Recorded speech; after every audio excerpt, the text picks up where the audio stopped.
think games-based learning will be a fantastic way to engage the children. They often play with their consoles at home, in their spare time, in their fun time, in their playtime.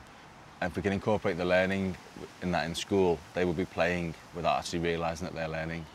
Neil Webster is a Year 3 teacher at St Christopher's Catholic Primary School in Liverpool. He's been teaching for 4 years. Neil doesn't know much about using computer games in the classroom, but would like to find out more. So we've challenged him to discover as much as he can about this technology and to transfer the skills he picks up into his own classroom. Following his progress through the challenge, you'll find out, among other things, how games can be used in the classroom to enhance subject teaching and learning, how they can help spark discussion and group work, and how they can even be used to encourage good behaviour. If you want to give it a go yourself, there's a range of useful support materials on the page for this programme on the Teachers TV website, including short how-to videos and case studies from other key stages and subjects. So Neil's travelling down to Woodford, East London to meet a Year 6 teacher at Oakdale Junior School who's been using the technology in her teaching for the last year. I'm very excited about my visit today. I want to come in with an open mind and really see what it's like, and then take that back to Speak in Liverpool and then filter it through the school. Hello Neil, nice to meet you. Dawn Hallibone. Hi Dawn, nice to meet you. Dawn Hallibone is keen to show Neil the benefits that come from using computer games in the classroom. As well as other games, Dawn uses the Nintendo DS, a popular handheld games console, which her school have invested in. One of the games being played on the console this morning is designed to improve mental maths. Could I watch you for a little bit? Yeah. Is that okay? I've not seen these before. This is time lapse. You look at the time on that clock and you have to work out what's the difference between them two times. All right. So you take away 1, 2, 3, 15 minutes. So that is 2 hours and 45 minutes. Very good maths. If you're watching this on the Teachers TV website and want to find out what games are suitable for your pupils, look below for a short video about games ratings. Dawn shows Neil Tut-Pup, a free online maths game. They can practice their timetable, they also do spelling, and they can do algebra. Is this a free download? No, it's a website, it's completely free. Oh, right. And they can access it from home or school. And what they do is they wait for a challenger. So what is happening is they're waiting for somebody anywhere in the world now to play. And again, their name doesn't come up or anything. So someone else in the world starts to confuse it. Wait, that is amazing. You just type it in and then you click on OK. Oh, it's a race. Having a great morning so far. The visit's going really well. I'm really, really excited about the impact it's having in class. They're working at their own pace, at their own level. Nobody knew how they got on if they didn't want to, so they can really push themselves and try their best without fear of embarrassment. As well as using computer games to improve maths, Dawn is also using them to help strengthen literacy. This afternoon, her class have been split into groups, each with a single console, playing a game called Professor Layton and the Curious Village. Yeah, who's doing the puzzle? I can't do it. I'll do it. 2 of the equations have D as their answer. Your starting point should be to compare these 2 equations. A is 1 and C is 3. The game is a non-linear detective story where the decisions made by the player affect what happens next. So that would be 3 minus 2. A times. While playing, the pupils discover one of the characters has been murdered. Dawn is prompted by this event in the story to use another programme on the consoles called PictoChat and direct the focus of the class towards a more traditional literacy activity. So all I want you to do is write who you think did it. Go. PictoChat is a way of communicating wirelessly on the Nintendo DS, from one console to another. Pupils can enter their thoughts by typing, writing or drawing on the screens, as well as seeing what everyone else has added. What we're going to do now is to use this information to write a newspaper report. So what I'd like you to do is, on your groups, to come up with what the first couple of sentences could be.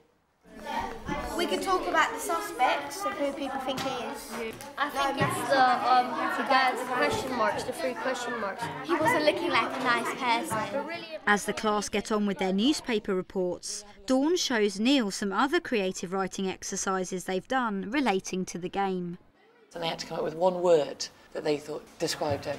And literally, I think they'd been playing it for about 50 minutes each.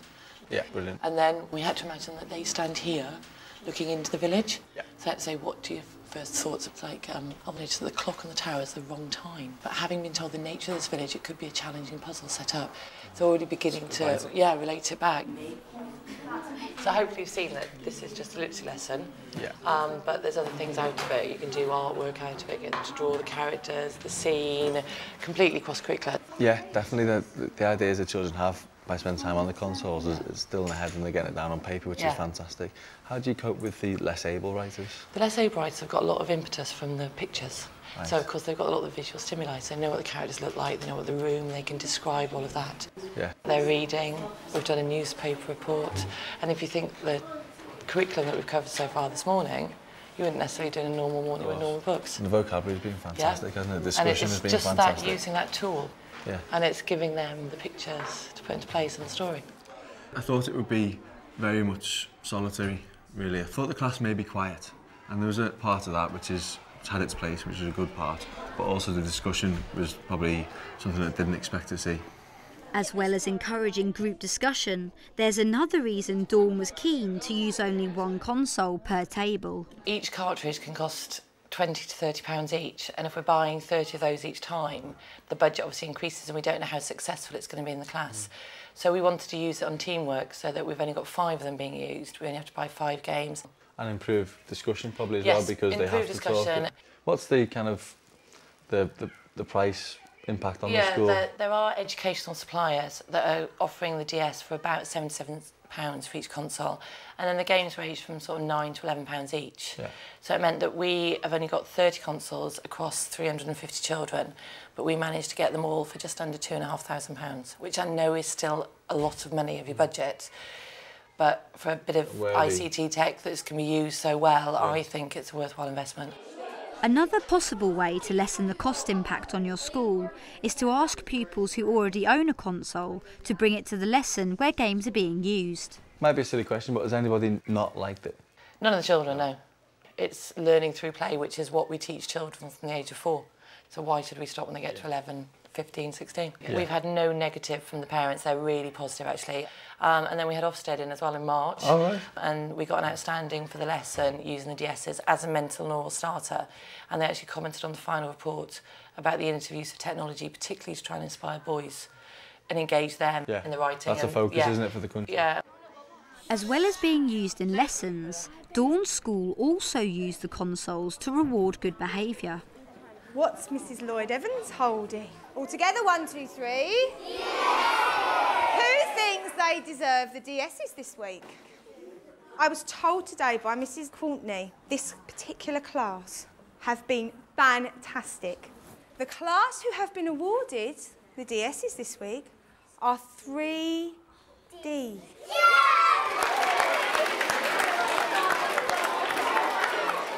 The winning pupils can use the consoles to play any game they choose in their free time at the end of the day.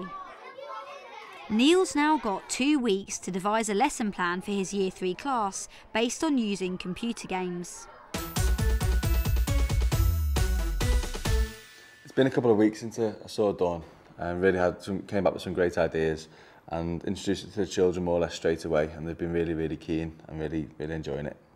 Neil's been experimenting with various games since meeting Dawn, and today he's decided to use computer games in 2 separate lessons. If you're watching this on the Teachers TV website, you can see his lesson plans below. Neil's decided to use Tut Pup and Moshi Monsters, which Dawn recommended may work well with his pupils. To get things running smoothly, he needed to sort out a few niggles. What we found with our internet provider, occasionally there was too much going on, so we had to refresh once or twice and it fixed itself and caught itself up, so it was easily solved.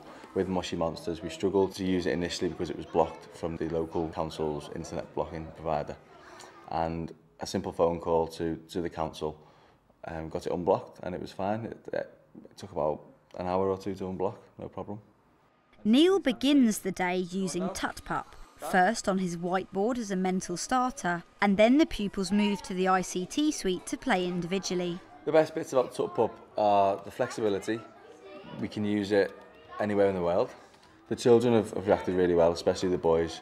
The boys have got this competitive element in them. You see it playing football every day, and they see this as a bit of a challenge, and they want to get more points, or they want to get more right answers, and want to do more and play more to achieve one of the top spots.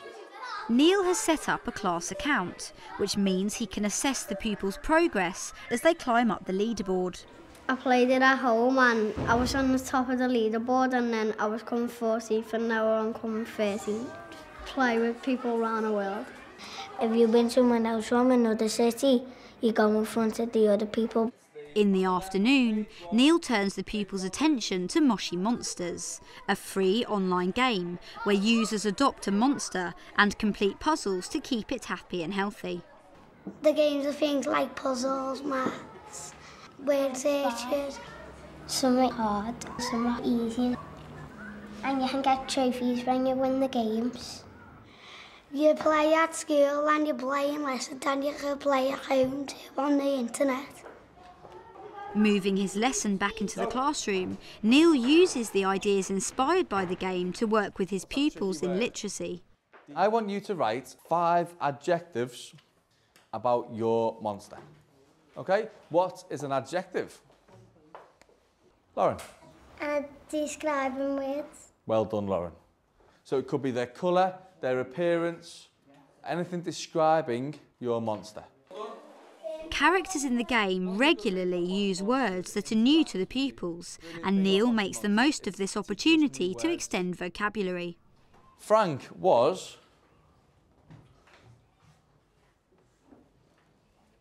What?